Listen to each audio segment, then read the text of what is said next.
I froze when I saw my wife pull out another man's chair at the company couple's dinner, unaware that I was there, just a few feet away, watching. The gesture, so intimate and natural, knocked me off my feet. It wasn't the physical betrayal, which until then I hadn't even known had happened, that destroyed me. It was the familiarity, the affectionate manner, as if it were already routine, as if he were her man, as if I had never existed. There was no hesitation in his movements, no guilt in his eyes. It was as if he were home. And me? I was a stranger in my own marriage. I watched in silence, as if I'd plunged into a lucid nightmare. My breath caught in my chest, my body stiffened. The lights in the room didn't blind me, but what I saw blinded me in a deeper way. I could no longer see the meaning of anything. I saw my life shatter soundlessly, like ice cracking from within. She laughed. He looked at her with the same admiration that had once been mine. And everything in me screamed. But my mouth remained silent. I left. I simply turned my back and left, without looking at anyone, without making a fuss, without giving them a chance for cheap excuses. That's where what was once ours ended. In the days that followed, she tried to reach out to me. She knocked on the door, called, texted, wrote letters. Her words seemed desperate, begging for a chance to explain. But there was no more room for explanations. The truth wasn't in words. It had already been expressed in her gesture, in the way she touched his arm when she laughed, how she gently corrected him, how she looked at him with the tenderness that had once been mine. The betrayal had already been written on her body, in her gaze, in her absence. Her body said she was gone long before I knew it. And that was what destroyed me. She only discovered I knew when it was too late.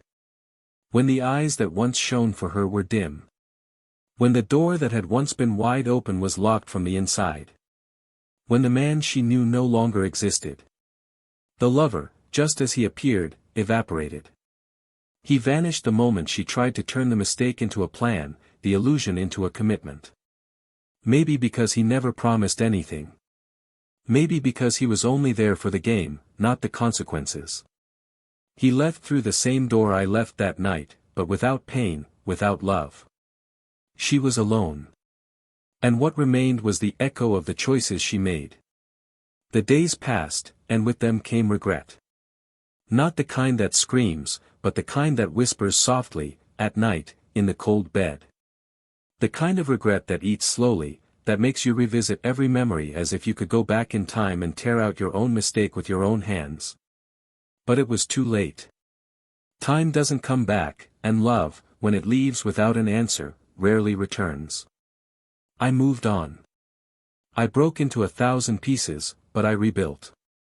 It took time. I found no relief in other bodies, nor distraction in new promises.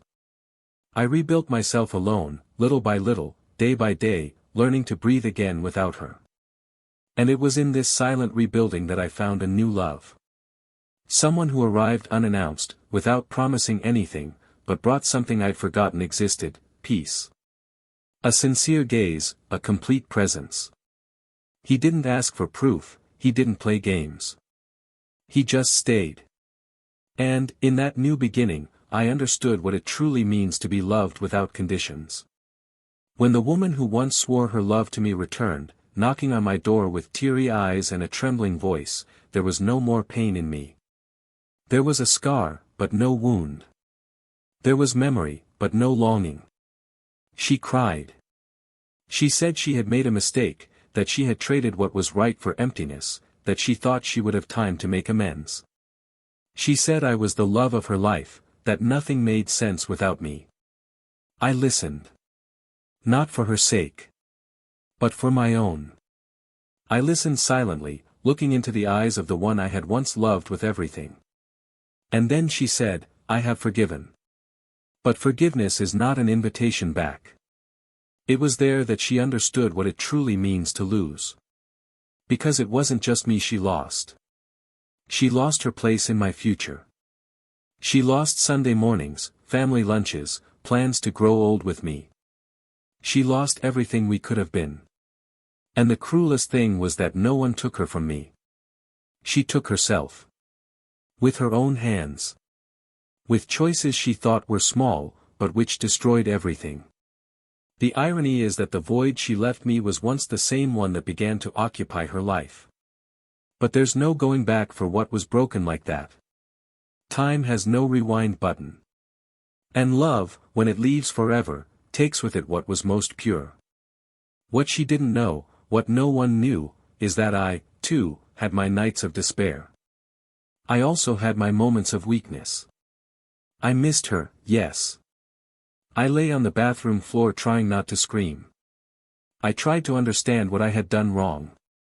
I questioned myself, I blamed myself, I wanted to go after her. But I didn't. Because I knew that if I went back, I would be betraying myself.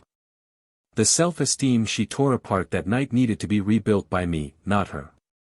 And I didn't deserve someone who would secretly offer me what I proudly gave in public. I didn't deserve to be anyone's backup plan. She, on the other hand, discovered this too late. She tried to move on, but the relationships never went beyond the surface. No one looked at her the way I did. No one could stand the shadows she carried. And she felt it. Day after day, with each failed attempt, with each silence beside someone who didn't know her middle name. She began to revisit her memories as if they were a safe place, but it was a place she was no longer allowed to enter. Over time, she stopped trying. She grew old without realizing it. Her eyes lost their sparkle, and one random night, alone in her bed, she understood. She understood that love is choosing the same person, every day. And that the day she chose someone else, I ceased to be hers forever. But what she never knew, what no one knew, is that one day, many years later, something happened. Something that changed everything. And if she had made just one different choice, maybe, just maybe. But that part is yet to come. Welcome to the channel. Here, we neither romanticize nor condone any kind of betrayal.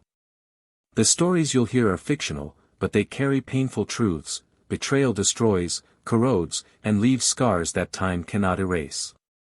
Our goal is clear, to show how one wrong choice can change lives forever. Prepare yourself for an intense, realistic, and shocking story. Enjoy listening. They met on a typical late afternoon, the kind where the sun slowly creeps across the sky as if hesitant to say goodbye.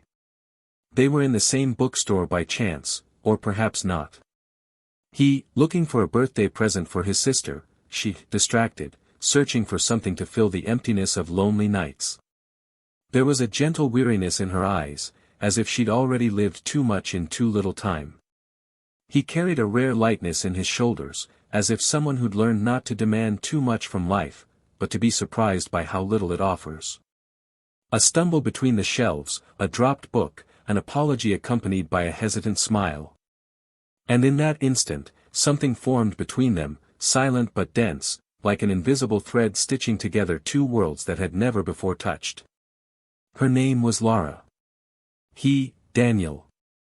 Laura was 29, a marketing analyst, and had lived alone since she was 22. She came from a family that always valued autonomy, but this independence, over time, took its toll. She had simple habits, enjoyed cooking while listening to oldies, and spoke little, but when she did, it was with heart. Her previous relationships had been short and intense, with men who admired her but didn't know how to stay. And this left her with a silent wound, a doubt that slowly crept in, would anyone really stay? Daniel was 33, a project manager at a technology company. He lived in a small, organized apartment where everything had its place. He was calm but observant. He didn't talk about himself easily, but he listened with a kind of attention that made anyone feel seen.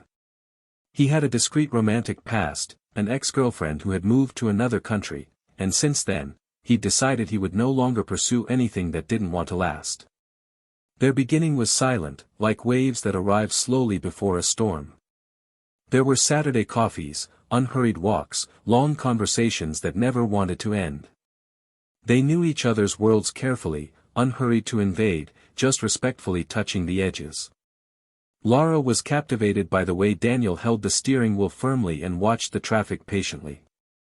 Daniel lost himself in the way Laura described her dreams, in detail, as if each already had a designated place on life's shelf.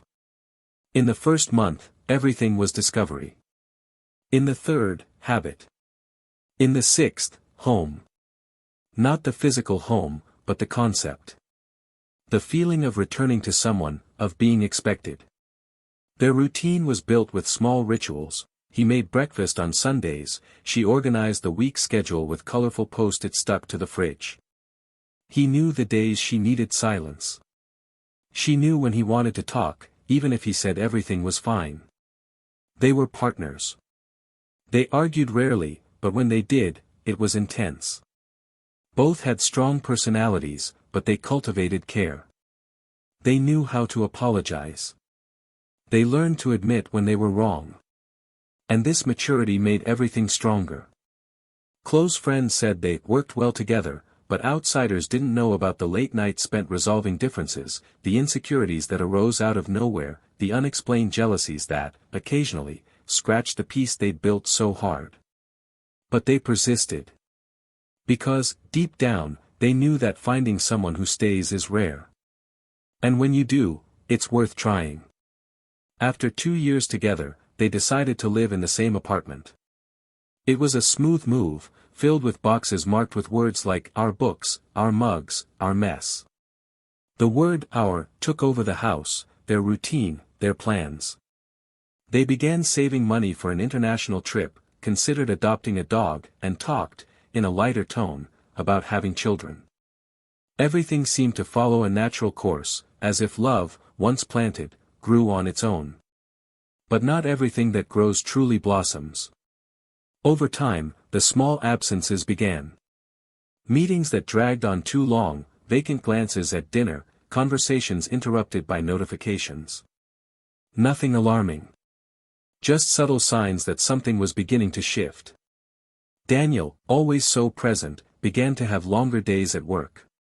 He arrived tired, responding in monosyllables. Laura, on the other hand, immersed herself in courses and side projects, trying to rediscover herself within her own life.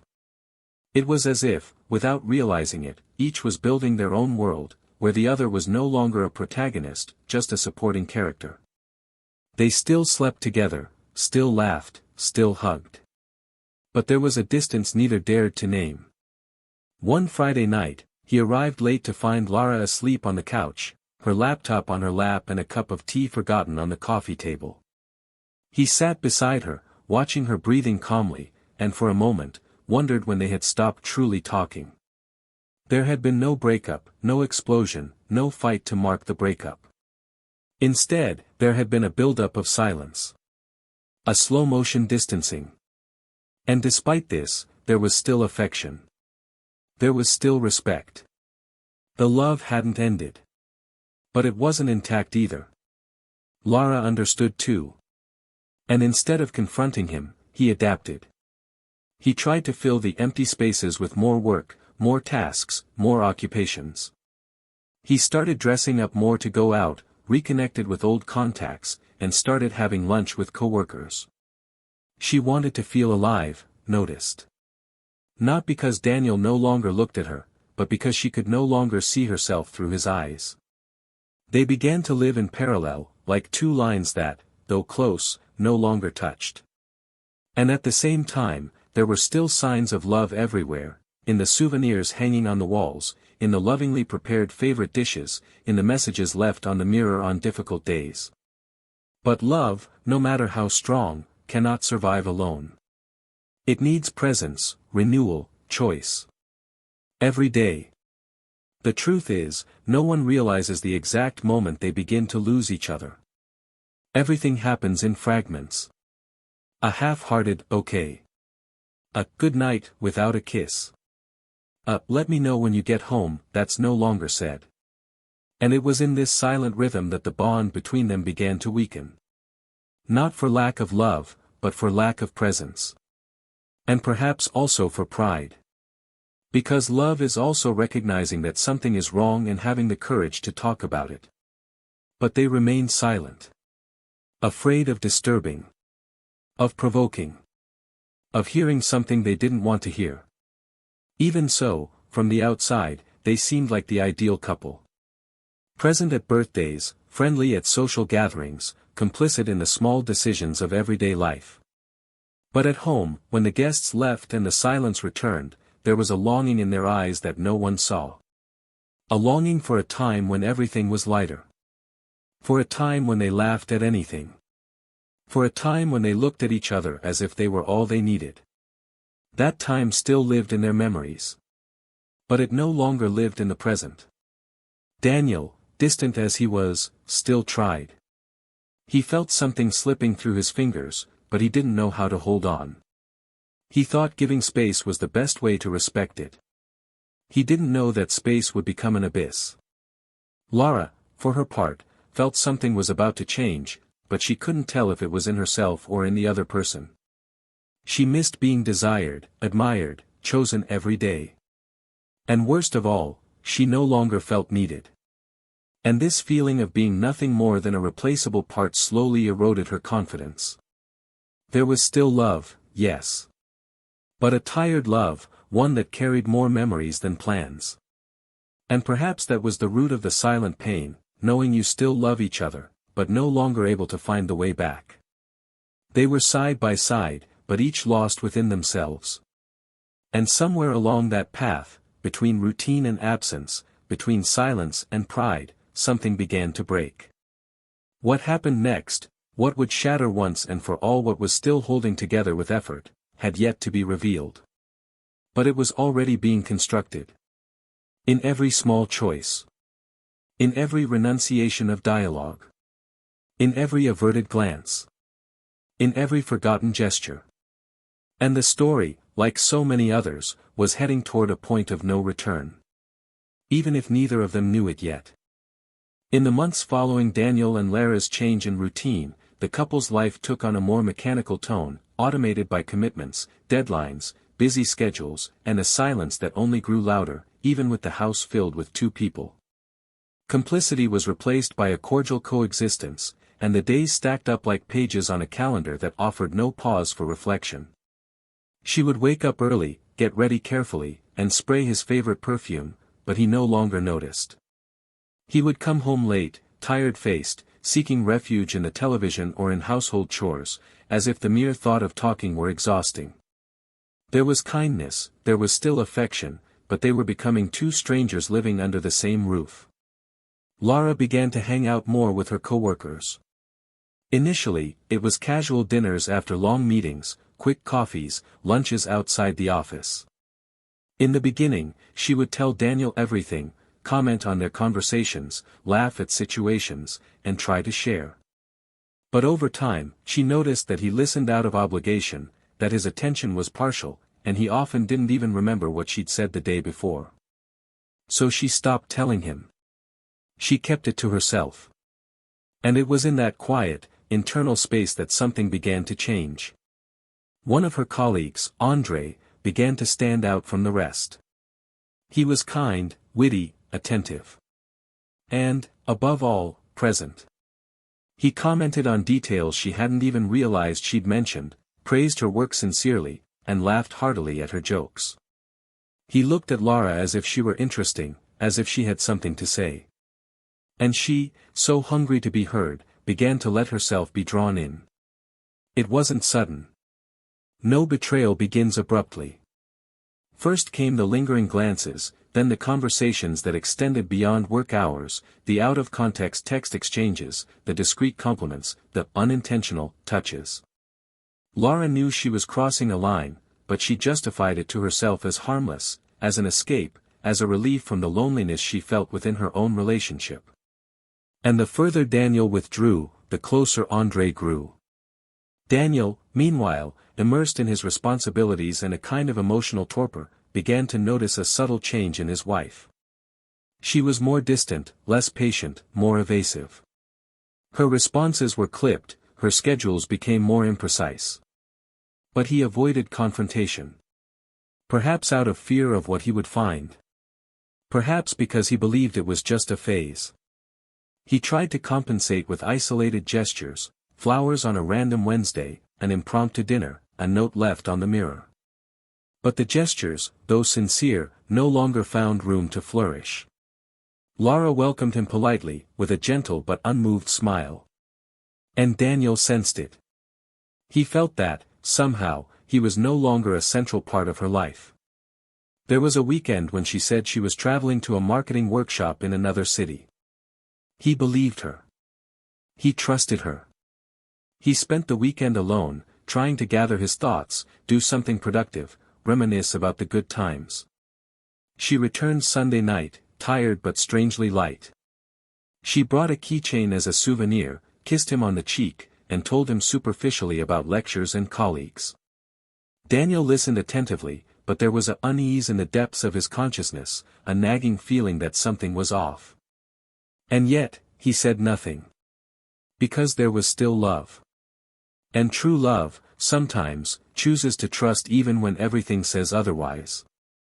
Over time, Lara's encounters with Andrei went from discreet to frequent. They began sneaking out, inventing meetings, extending happy hours. Physical contact happened naturally, as if it were the result of something emotionally consummated long before. She surrendered to this new connection like someone finding shelter after a long storm. But there was guilt. She didn't talk about Daniel with Andrei, avoiding any topic that touched on the life she had built with him. And it ate away at her. She began to have difficulty looking her husband in the eye, lying next to him without feeling the weight of what she was hiding. But still, she continued. Daniel was no fool. He began to piece together the loose ends that appeared here and there. Different smells, delays without plausible explanation, emotional distances that could no longer be ignored. One night, he tried to talk. They sat at the dinner table, and he, in a calm voice, asked if there was anything she wanted to say. Lara denied it. She said everything was fine, just tired from overwork. He nodded, didn't press the issue. But something inside him shut down that night. Something that had once been hope turned to distrust. And with it came the decision to observe, to not confront until he was certain. Because still, a part of him wanted to be wrong. He wanted it all to be just paranoia, exhaustion, overzealousness. Then came the invitation to the company's couples' dinner.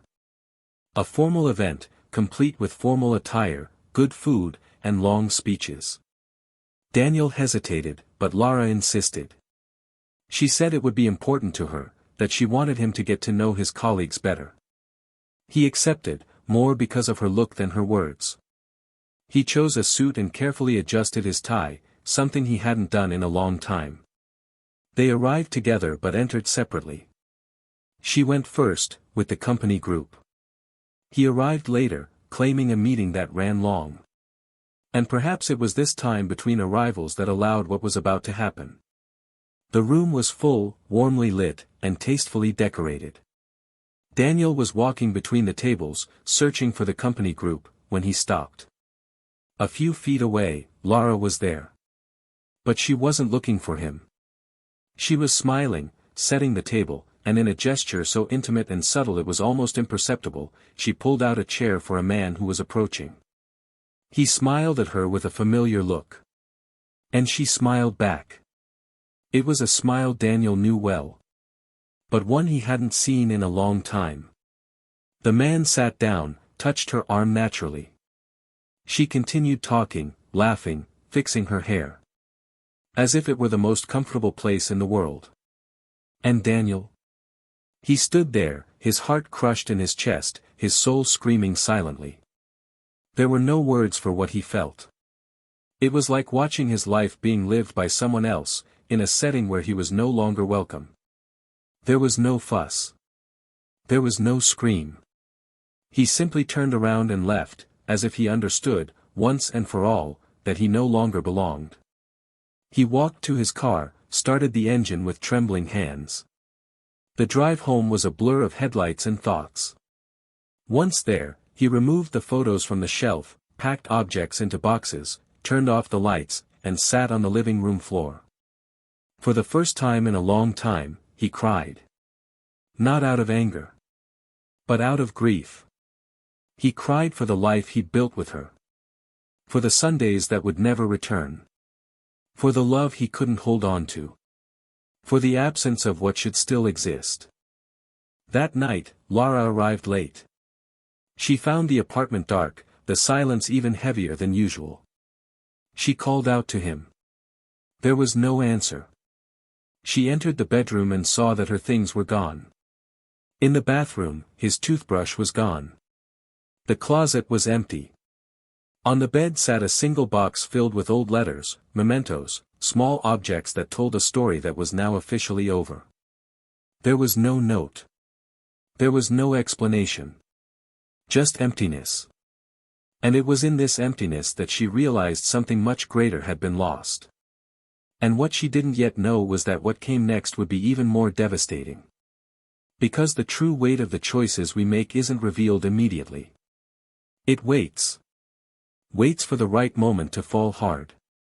And that moment was approaching. Fast. And silent. Laura spent the next few days as if walking through a maze with no exit. Since the night of dinner, his absence felt like a second silence that echoed through every room. There were no signs, no messages, no explanation. Just emptiness. And the emptiness carried weight. She tried calling, she tried writing, she knocked on the door of his parents' old house, she searched among acquaintances, but what she always received was the same answer: he didn't want to be found. And she didn't need to say anything else, she knew why. The look he gave her that night, before turning his back and disappearing, was definitive. She could pretend there was still room for conversation, but deep inside, something already knew: the line had been crossed and there was no turning back. Weeks passed, and he didn't return. Not to look for more things, not to ask for explanations, not to give answers. His silence was a declaration. And the more time passed, the more she felt the weight of the choices she'd made without realizing their cost. André, for his part, tried to stay present, but something in him changed. He was no longer gentle or kind. The messages decreased, the meetings were postponed, the excuses increased.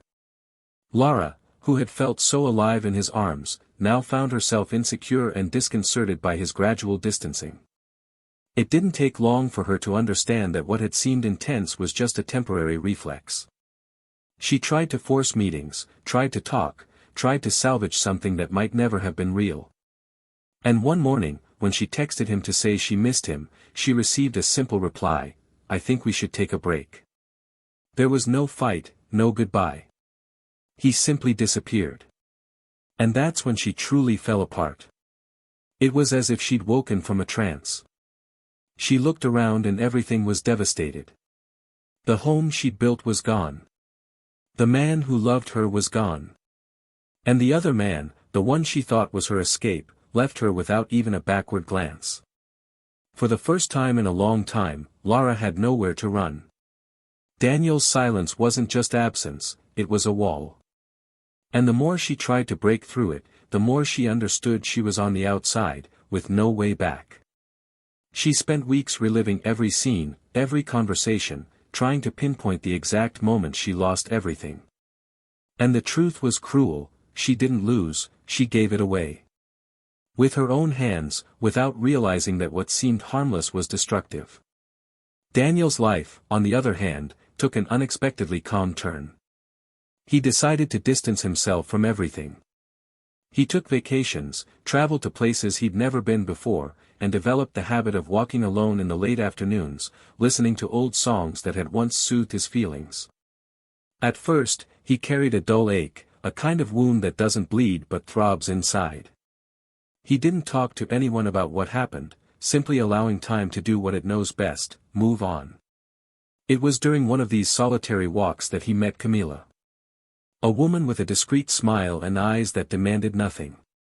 She didn't want to heal anything in him, didn't want to fill gaps. She just wanted to walk together. They began meeting casually, talking about books, movies, politics, and childhood. She didn't ask invasive questions, didn't demand answers he wasn't yet ready to give. And that was precisely what allowed him to open up again, little by little, without fear. Months later, Laura discovered by chance that he was with someone else. A mutual friend commented, unaware of the weight of those words. She said he seemed fine, lighter, more whole. Laura smiled politely, but the pain came with a vengeance. She returned home and cried. Not out of jealousy, but because she realized she had been forgotten. That the man who had loved her intensely was now smiling with someone else. And then, overcome by a mixture of guilt and a need for redemption, she decided to try one last conversation. Not to ask for his return, but to understand. She needed to hear from his lips what he never said. She needed to know if, somewhere, there was still room for forgiveness. She sent a simple, unemotional message, "Can you meet me? I just want to talk. One last time." He replied 3 days later, Saturday. At 10 a.m. At the same cafe. The same cafe where they first met. When she arrived, he was already there, sitting at the corner table, reading a book. He was different. His gaze was more serene, his body lighter. She sat quietly, ordered a coffee, looked at him as if asking permission to speak, and then began. She said she knew she had made a mistake, that she wasn't there to justify it, but to own up. That she had lost herself, that she had confused attention with affection, that she had made the wrong choice. She apologized, not for what he saw, but for everything he didn't, for the times she had lied, for the hidden conversations, for the feelings she had denied. He listened calmly, without interrupting. When she finished, he simply said, "I've waited a long time to hear this. And now that I have, I understand I was right to leave." She nodded. Her eyes were teary, but her face was firm. She was ready to accept. But then, before they said goodbye, she asked, "Did you love me until the end?" He looked at her for a long moment. Then he said, "I loved you more than I should have. And that's why I had to go. Because if I stayed, I would have destroyed myself." She closed her eyes for a moment. And when she opened them, something in them had changed. A mixture of pain, understanding, and something else, something he didn't immediately understand. Days later, she left a letter at the entrance of his building. It was short. A thank you for the conversation, for the silence, for the dignity with which he treated her, even after everything. But there was a passage that completely paralyzed him. "I spent years trying to reconnect with other people. And every time, your name came up. Not out of guilt.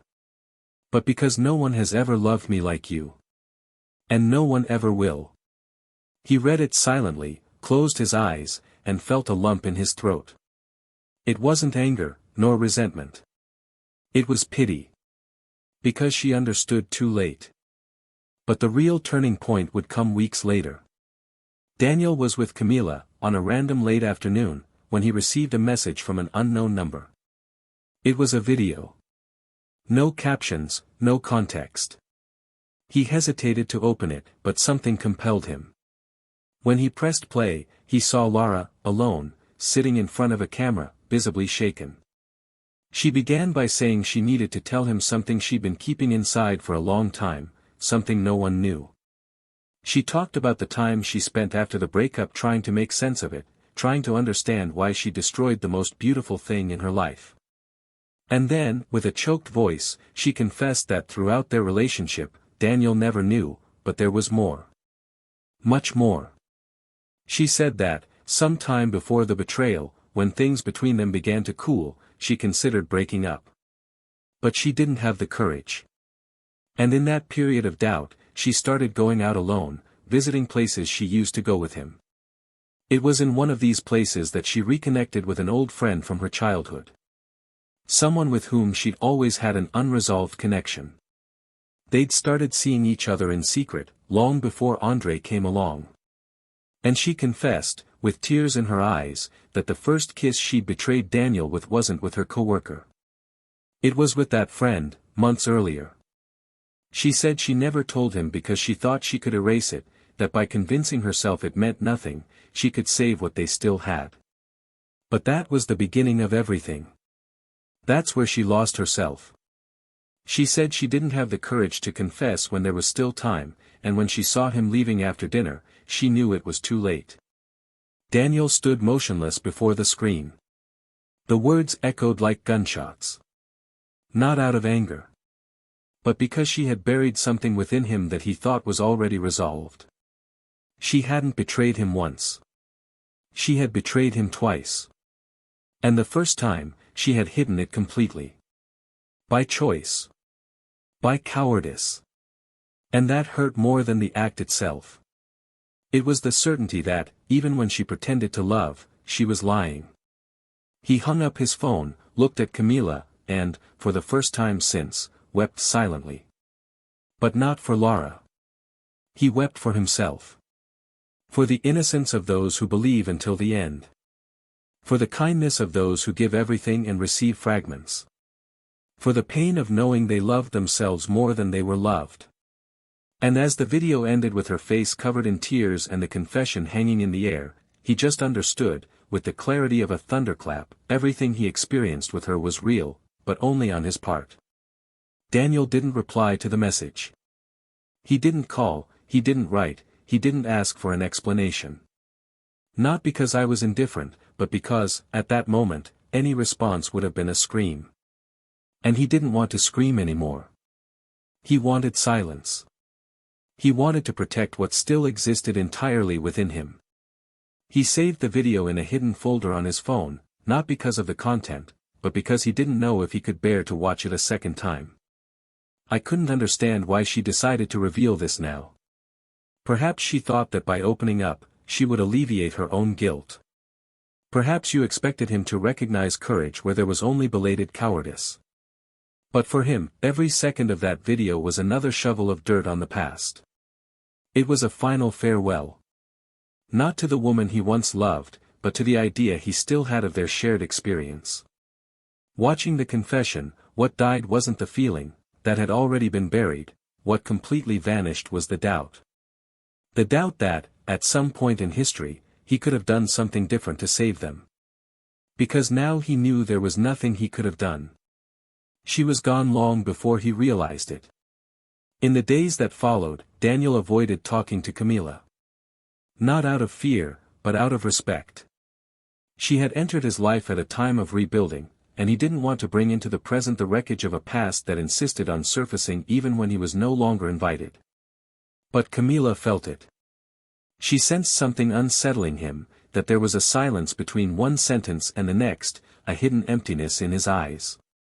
Until one night, sitting on the couch after watching a random movie, she calmly took his hand and told him she was there, that she could listen, that he didn't have to carry it alone. He took a deep breath, stared at the ceiling for a few seconds, then turned his gaze to her and told her.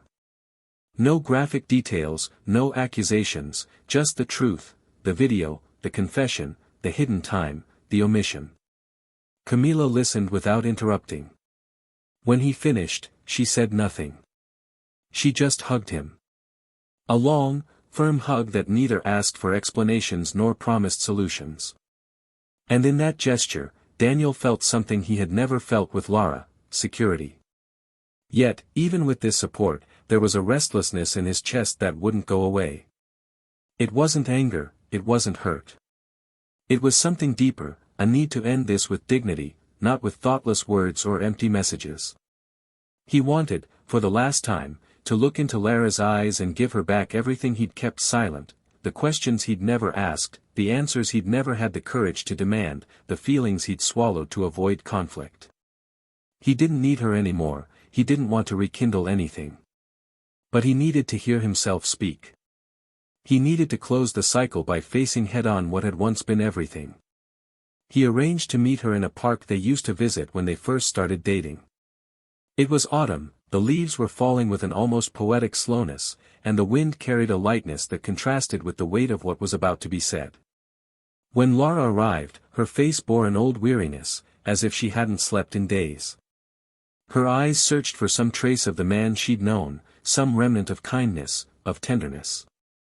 But all she found was serenity. And that was what shook her most. Because his serenity told her, without words, that she was no longer a part of his life. She tried to smile, but her attempt was interrupted by his voice, firm, direct, not harsh, but not fragile. He said he'd watched the video. She nodded slightly, her eyes filling quickly. He continued. He said he didn't blame her for feeling alone, that he understood the wear and tear, the flaws, the misunderstandings. But what hurt wasn't the mistake, it was the choice to hide it. It was the fact that, even when they were still together, she'd decided he wasn't worthy of the truth. That she'd chosen to keep quiet, and then carry on as if nothing had happened, while he was still making plans, still believing in them. And that by not telling her, she'd not only betrayed his trust, but disrespected the love he'd given her. And that, he said, was something she could never return. Lara didn't try to justify herself. She simply said she was afraid. That she couldn't handle her own emptiness. That she wasn't a bad person, just weak. And that she'd spent the last few months trying to understand where she'd lost so much of herself. She asked for forgiveness. A forgiveness without expectations, without conditions. A naked, exposed, fragile request. Daniel listened in silence, as he had so many times. But this time, there was a limit. She said she did forgive. But that forgiveness wasn't an invitation back, nor an attempt to erase what had been done. It was simply a release. For him to move forward without the burden. And for her to deal, alone, with what was left. She tried to touch his hand, but he gently pulled away. He said there was someone else now. And that with her, everything was different. Not because it was better or worse. But because he was honest. Because he felt safe. And that he would never again allow himself to love someone who made him feel small, inadequate, or disposable. Lara's eyes filled with tears. But she nodded. She knew it was fair. She knew that, in that moment, all she could do was accept. They got up together and walked in silence to the park exit. Before parting, she looked at him one last time and told him he was the greatest love of her life. He smiled, a sad but sincere smile, and replied that she was the love who taught him to love himself. And then they said goodbye. No kiss. No hug. Just a wave. Final. In the days that followed, Daniel delved deeper into his relationship with Camila. For the first time in years, he felt whole. Not because someone completed him, but because he had redeemed himself. The days with her were light, but not superficial. They laughed, planned trips, discussed ideas, shared silences. And in those silences, there was presence. There was no more fear. There was no longer a need to monitor gestures, to interpret words. With Camila, he could simply be. And that was what he had always wanted. Someone who would see him not as a temporary choice, but as a destiny chosen every day. Lara, on the other hand, began to live in memories. He tried to move on, but every new face was a comparison. Every encounter, an absence. He returned to the places they'd frequented, read old letters, and reviewed photos with painful frequency. But what hurt her most was the certainty that, if she could go back in time, she would have done everything differently. Not for him. But for her. Because she'd understood, too late, that the love she'd had was one of those that never comes again. And that when something like that is lost, all that remains is the echo. And it was in this echo that she began to live. An echo of a love she failed to nurture. An echo of the choices she made trying to fill the hole that only the truth could have filled. An echo of the absence of everything that was once real. Meanwhile, Daniel, on a clear morning, beside Camila, looked up at the sky and silently gave thanks. For the pain that forced him to change. For the fall that forced him to rise differently. And, above all, for having understood that true love begins when we learn not to beg for crumbs of presents, but to demand the value we deserve. And he never forgot that value. There was a strange calm in the weeks that followed their last conversation. Not a calm of relief, but a kind of silence laden with everything that had been said and, most importantly, everything that would never be said again. It was as if the world had rearranged itself around what had once been chaos, as if each piece had returned to its place, but in a new configuration. Nothing would be the same again, and yet, everything seemed exactly where it should be. Daniel began to wake up differently. No longer with that heaviness in his chest that had been with him for months, nor with the anxiety of checking his phone, fearing or waiting for a message that would knock him off balance. He woke with lightness, with a peace that came not from the absence of pain, but from the certainty of having weathered the storm without losing what mattered most, himself. Camilla, sensitive as she was, never asked for details of Daniel's pain, but she understood its depth. There was a maturity in her that was not confused with coldness. She knew how to wait, knew how to give space. She knew that true love doesn't compete with ghosts, it only asserts itself through presence, patience, and continuity. And Daniel, in turn, knew how to recognize the value of this. He began to allow love to be born again, unhurriedly, without the euphoria of first encounters, but with the calm of someone who knows what is rare and doesn't want to waste it. They began to build something new, not on top of what had already been experienced, but side by side. A love without comparisons, without demands, without pressure. A love that grew as they both respected each other's scars and choices. Meanwhile, Lara continued on her path. Not by choice, but because life offered no alternative. After her last encounter with Daniel, she was forced to soberly face the consequences of everything she had done. The pain of losing him no longer came like a raging current, but a constant tide, reminding her every day of what could no longer be. There was no resentment in her memory, but a guilt that settled in like an unwanted guest, difficult to expel. She tried to fill the void with work, with new routines, with books and courses, but there were times when everything lost its meaning. Especially at night, when the distractions ceased and her memory returned with force, as if determined to prevent her from forgetting. And, in a suit, she did not forget. She passed by the places they used to frequent together and felt her body react without warning. A smell, a song, a wall color, anything could be a trigger. There was no erasing memories built on truth. And the cruelest part was knowing that the truth was only on one side. At one point, she tried to reconnect with old friends, seeking some kind of redemption in friendship, a non-judgmental listening ear. But even that was difficult. Many of them knew what had happened. Some looked compassionate, others simply avoided any involvement. It wasn't deliberate punishment. It was simply the natural reaction to someone who broke something so beautiful. Lara came to understand that when you destroy something true, the world doesn't move to protect the one who caused the destruction. It just moves on. And those who stay must find a new place for themselves. Meanwhile, Daniel continued his new life. Weekends with Camila were filled with walks, long conversations, and simple dinners.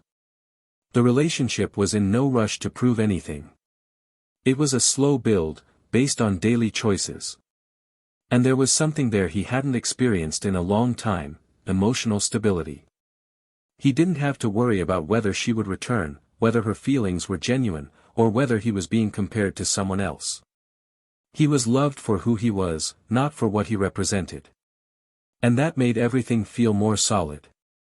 One night, while they were washing the dishes together after dinner, Camila asked if he still felt anything for Lara. The question wasn't an accusation, but an honest attempt to understand where his heart was. Daniel put down the dishcloth, looked into her eyes, and responded with a serenity that came from the depths of his soul. He said that what he felt for Lara was no longer love, nor hate. It was a memory.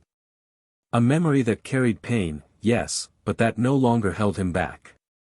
And that, if there was any emotion left, it was only sadness. Sadness for what could have been, but wasn't. Camila nodded silently. It was the answer she needed to hear. And, more than that, it was confirmation that she was beside a whole man.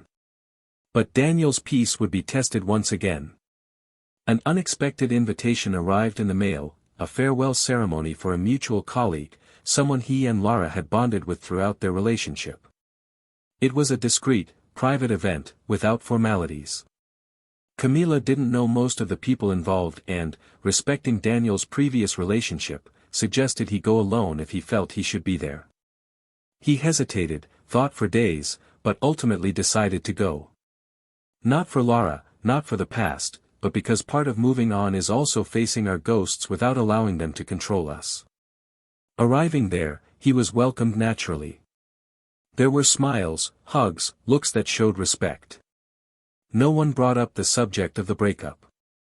It was as if everyone understood that certain topics don't need to be revisited when silence has said it all. It was in the middle of a conversation that he saw her. Lara, standing in the distance, talking to someone else. She looked different. Her hair was shorter, her expression tired, but with a kind of serenity he hadn't recognized. Her eyes met his for a few seconds. There was no wave, no smile. Just a look that said everything words no longer needed to say. It was a meeting of two worlds that, for a time, had walked together, but were now heading in opposite directions. In another time, that encounter could have been devastating. But now, it was just part of the process. A missing piece in the puzzle of overcoming. She didn't approach, nor did he. They both knew the time for conversation had passed. On the way home, Daniel drove in silence, reflecting on everything. He felt at peace, but a conscious peace. It wasn't the absence of emotion, but the presence of maturity. He was ready to move on with his life, not because he had forgotten the past, but because he had finally understood his place. True love is a daily choice, but it's also a responsibility. When you betray that responsibility, you don't just destroy your bond with the other person, you also destroy your reflection of yourself. And now he chose to live with someone who made him feel whole, without needing to fragment himself to fit in with anyone else. Lara, for her part, returned home with a heavy heart. The reunion, even silent, stirred what still existed within her. He knew he couldn't return, but he also knew it would take time to heal completely. And perhaps he would never heal completely. Because some pains can't be cured, you just learn to live with them. She spent that night in silence, leafing through an old book he had given her. Among the pages, he found a forgotten inscription, written in familiar handwriting. It read, "May we never forget what brought us here." It shattered her. Because, in fact, she had forgotten. Forgotten where they had come from, what had united them, what was sacred in the beginning. And in forgetting, she allowed everything to be lost. But now it was too late. She knew. And the hardest thing to accept was this, understanding that there were no second chances. That some decisions, even small ones, create consequences that can never be undone. Their story was over, but the lessons still echoed. And in those lessons, each would have to learn to live with what was left. And what was left, still needed an end. The days following their silent reunion at the event served as an inverted mirror of what, for a long time, had been a constant pain in Daniel's life. There was, indeed, a vivid memory in the way their eyes met, but it no longer controlled his emotions. It was like observing a place that was once home and, upon visiting, realizing there was no longer any space there, no desire to remain. Still, something lingered. It wasn't regret, nor was it longing. It was a kind of restlessness that stemmed from the absence of a deeper closure, a conclusion that isn't built solely through silent goodbyes. It was as if, despite everything, a part of him still needed to understand, not to change anything, but to solidify the peace he'd been trying to build since the day he decided to leave. Camila noticed. Her eye was trained on the things left unsaid. She didn't question, she didn't pressure, but she was present with a constancy that didn't suffocate, only anchored. One morning, while organizing the house's closets, she pulled out a box of old books Daniel had kept stored since moving. Opening it, she found a notebook weathered by time, its cover worn and the pages marked by scattered sentences, clippings of thoughts, ideas for projects that never came to fruition. Among them was a phrase circled several times, "What is unsaid weighs heavy." She closed the notebook carefully, looked at Daniel, and said, firmly but without pressure, that perhaps there was still something to be said. He didn't respond immediately, but he knew she was right. Not for her, nor for Laura. For himself. It was then that he decided to do something he'd been avoiding for months, revisit the old house where they'd lived together. The apartment had been put up for sale by Laura, but it hadn't yet sold. It was empty, locked, awaiting a new lease on life. Daniel asked for access, saying he needed to retrieve some old documents that might still be stored in one of the drawers. Laura, upon receiving the message, didn't hesitate. He handed her the keys and simply wrote, "Make yourself at home. If you need to talk, I'll be at home." He didn't respond. He took the keys and left. Upon entering the apartment, the impact wasn't what she expected. There was no explosion of memories, no emotional breakdown. There was a strangeness in the emptiness, as if the place had been just a set, and everything they'd experienced there had been frozen in a distant time. She walked through the room slowly, leaning against the walls, opening drawers, recognizing forgotten objects, old receipts, a book with a dedication, a box of cheap jewelry he'd given her for some random birthday. The living room seemed smaller than she remembered. The bedroom, too silent. She found those documents, but didn't leave. She sat on the living room floor, exactly where she'd sat the night she left. She closed her eyes and tried to remember how she'd felt that day. She was a different man. More confused, more hurt, more tired. Now, she carried scars, but not wounds. Hours later, he decided to accept Lara's implicit invitation. He went to her apartment and rang the doorbell with a serenity he hadn't even known he possessed. She opened the door with wide eyes, surprised but not unprepared. Time had also taken its toll on her. Lara was thinner, paler, but there was a quiet dignity in her posture. She invited him in, offered him coffee, and they sat at the kitchen table. The silence between them was no longer uncomfortable. It was respectful. Daniel was direct. He said he'd been to the old apartment, that he felt there were still loose ends, that he needed closure once and for all. She nodded. She said she felt the same way, that she'd carried guilt and questions she'd never had the courage to put into words. He asked permission to speak. And he did. She recounted in detail how she felt in the months when the relationship began to unravel, how she struggled with herself, how she lost herself in the routine, the pressures, the needs she couldn't name. She said she hadn't sought someone else out of a lack of love for Daniel, but out of a lack of love for herself.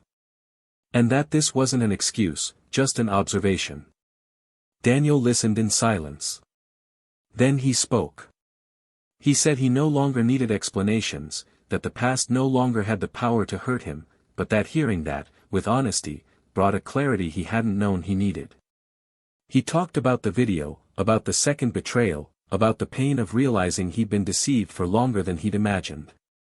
But surprisingly, his voice held no bitterness. It held disappointment and weariness. He said the love he felt for her was real, but now it was just history. A story that needed to be kept in its rightful place. Lara cried. Not with despair, but with restrained pain. The pain of someone who finally understands what she's lost. Not just a man, but the respect, the admiration, the trust he placed in her. She asked for forgiveness again, but this time not with words, with a look. And he, by returning that look, sealed the end of what they once built. As they said goodbye, she asked if he was happy with Camila. Daniel thought for a moment before answering. He said he was, but not in the same way he'd once been happy with her. He said that with Camila, he didn't need to defend himself, didn't need to second-guess his feelings, didn't need to wonder if he was enough. He said that with her, he felt whole, and that was what he valued most now. Lara smiled, even with tears in her eyes. She said she was rooting for him, truly. That she hoped he found everything he deserved. He thanked her, held her hand for a second, and then left. On the street, the air felt lighter. He walked slowly, looking around like someone seeing the city for the first time.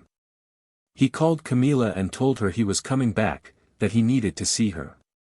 When he got home, she was at the door, waiting. The hug was long, silent, but full of meaning. He whispered that everything was finally over. And for the first time in a long time, he felt it was true. On the other side, Lara returned to the apartment, carefully closed the door, and sat on the living room floor. She remained there for long minutes, staring into space. There was no relief, but there was no torment either. Only the certainty that this was the beginning of a new stage. A lonely, difficult, but necessary stage. She knew that the forgiveness she received didn't erase what she'd done, but rather allowed her to slowly begin rebuilding herself. And that was already a lot. On a shelf in the living room, there was a frame with an old photograph, she and Daniel on a trip, smiling for the camera as if the world were made just for them. She thought about taking it down, but didn't have the courage. That image was no longer pain, it was a lesson. That everything valuable needs to be cared for every day. Because when you lose it, sometimes, it's forever. And their forever had already been sealed. In silence. With dignity. But also with a weight that would never be forgotten. In the end, all that remained were two paths that went in opposite directions, sustained by silences that no longer sought explanation and by memories that, though still pulsing in the corners of his mind, no longer had enough strength to alter the present. Daniel resumed his life with a different intensity, no longer driven by haste or urgency, but by a clarity that only comes when one passes through the abyss and survives. He finally understood that love needs to be cultivated not only on good days, but especially in those times when the other seems distant, when communication fails, when routine weighs more heavily than passion. He learned, above all, that to forgive is to free oneself from the power of those who hurt us, and that rebuilding oneself is an act of courage for those who choose not to seek revenge, but to grow. It wasn't a comeback full of applause and cinematic redemption. It was a painful, silent, discreet, yet authentic process.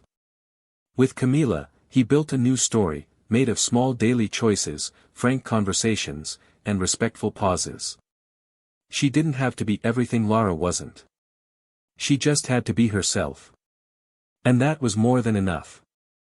Time passed, and in an intimate ceremony, the two were married in a small country house, surrounded by few people, but enveloped by a kind of love that demands no applause. That day, when he saw Camila walking toward him at the makeshift altar amidst trees and strung yellow lights, Daniel felt something he had never felt before, absolute peace. It wasn't euphoria, it wasn't the frenzy of a passionate beginning, it was the tranquility of someone who looks into another's eyes and knows they're safe, that they've found someone with whom they don't need to compete, nor fear abandonment. In his speech, he didn't talk about eternal promises or fairy tales. He simply said he would choose that woman every day, even on the days when love didn't seem easy. Camila, with tears in her eyes, replied that he was the place where she learned to be at peace. And there, before the witnesses who knew them intimately, they sealed a new life, without shadows, without specters. Meanwhile, Lara followed a different path. One built not with new stories, but with the fragments of one she herself destroyed. She did try to move on. She dated other men, allowed herself to meet people, had other experiences. But with each new attempt, there was always an unfillable absence. It wasn't the absence of Daniel as a person, but of what he represented: security, respect, stability, truth. Nothing she encountered afterward had the same weight, the same presence. She tried to deny it for a long time, tried to convince herself that it was possible to start over as if nothing had been lost. But time, always time, showed that some losses cannot be replaced.